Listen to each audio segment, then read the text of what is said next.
अंतोगत्वा जो संकट दिखता है हम इससे जीतेंगे और बहुत खुश रहेगी हमारी जनता, ऐसा हमारी भावना है। टेस्ट की बात चूंकि आ गई है तो वो बार बार करना तो उचित नहीं, पर एक बात ज़रूर है कि हमारा जो पहले 3 शहर जिसमें सबसे ज़्यादा हॉट स्पॉट की प्रोसेस में है, हम इंदौर भी है। तो ऐसी परिस्थिति में गरीबों में खाना सही तरीके से सही समय पे पहुंच जाए, जिससे कि वो रोड पे नहीं निकल पाए। और मैं शायद गलत हो जाऊं, ईश्वर करे, पर मुझे लगता है कि 3 तारीख के बाद भी लॉकडाउन इंदौर में उस तरीके से नहीं खुलेगा जिस तरीके से पूरे देश में खुलेगा, क्योंकि यहाँ हमारी थोड़ी ज़्यादा चिंता है।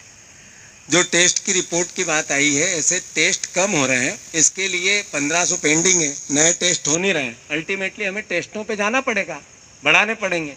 तो उस स्थिति में मैं समझता हूँ कि प्लस आए माइनस आए अपनी जगह, पर एक प्रोसेस को उसको प्ले करना पड़ेगा। तो पहली लाइन है कि गरीबों में खाना सही तरीके से राशन पहुंच जाए, जिसमें रमज़ान को लेकर भी बात है। अल्टीमेटली गरीब के पास खाना पहुंचेगा तो वो कोई निकलने को तैयार नहीं, सबको अपनी जान प्यारी है। वही वहाँ शिकायतें आई जहाँ खाने को लेकर परेशानी आई, कहीं भी पूरे देश में देखें तो मोटे तौर पे जिसको जाने को लेकर परेशानी आई एक जगह से दूसरी जगह वहीं आई, नहीं तो अंतोगत्वा आदमी समझ में रख के अंदर रहने की कोशिश करता है। सेकेंड सर, एक राशन के अलावा मोटे तौर पे इंदौर शहर की अपनी एक भावना है। मैं लालवानी जी हमारे सांसद हैं, मैं देश की सरकार को धन्यवाद देता हूं कि इंदौर शहर को आपने गंभीरता से लिया और आप आए। आप लोगों की मॉनिटरिंग, संसाधन कैसे बढ़े, वो चाहे मेडिकल इक्विपमेंट की बात हो, चाहे अन्य वो जो आज की आवश्यकता है उसको लेकर अगर किसी प्रकार की लेट लतीफ़ी हुई तो मैं समझता हूँ कि फिर संकट है। और जो राशन को या दवाई को या किसी भी प्रकार की ऐसी जो चेन पीछे से चली आ रही है, जो उत्पादन से होके बने खाद्यान्न पदार्थ हो चाहे दवाई हो, चेन कैसे बने, अन्यथा जिस दिन खुलेगा उस दिन संकट खड़ा हो जाएगा, चेन बंद रहेगी।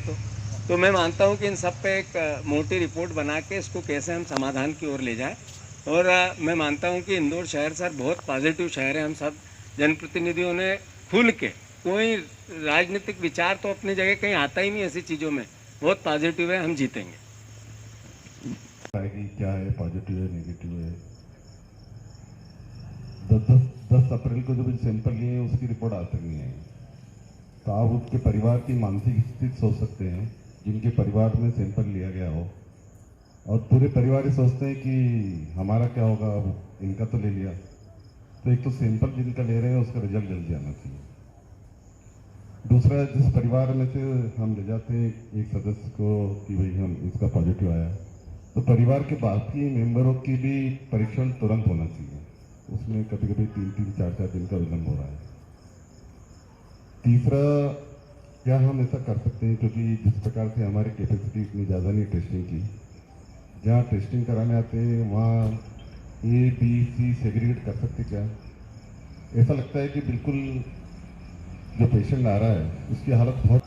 हमारी आपसे क्या अपेक्षा है वो बता देता हूँ, बजाय कि हमारा जिला संभागीय प्रशासन क्या कर रहा है वो तो हम उससे कम्युनिकेट कर ही देते हैं। टेस्टिंग को लेकर जो समस्या आई, तो एक तो टेस्टिंग किट्स की सप्लाई चेन वो प्रॉपर है कि नहीं, ऑडिट का विषय होगा। सैंपल प्राइवेट लैब्स की जो परमिशन की बात थी, बहुत सारे सैंपल जो हैं वो बाहर भेजने पड़ते हैं, जैसे SRL, न्यूबर्ग, इनको टेस्टिंग की अनुमति है पर इंदौर सेंटर टेस्ट नहीं करता, ये मुंबई या अहमदाबाद भेज कर कराएंगे, तो इनकी परमिशन का क्या सिस्टम है ये भी देखने की जरूरत है।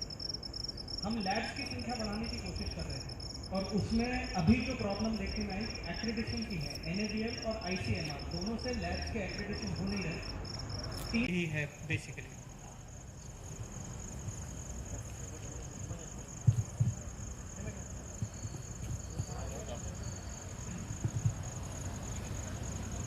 Sir, I am Dr. Hemant Jain. I am professor and head of pediatrics, MJ Medical College, and we are a group of core member team who is advising and collaborating with the district administration in the smooth running of the hospitals and the medical supplies and everything. And we have with us the IMA President of India, Dr. Shekhar Rao, and we have got more than about 2,500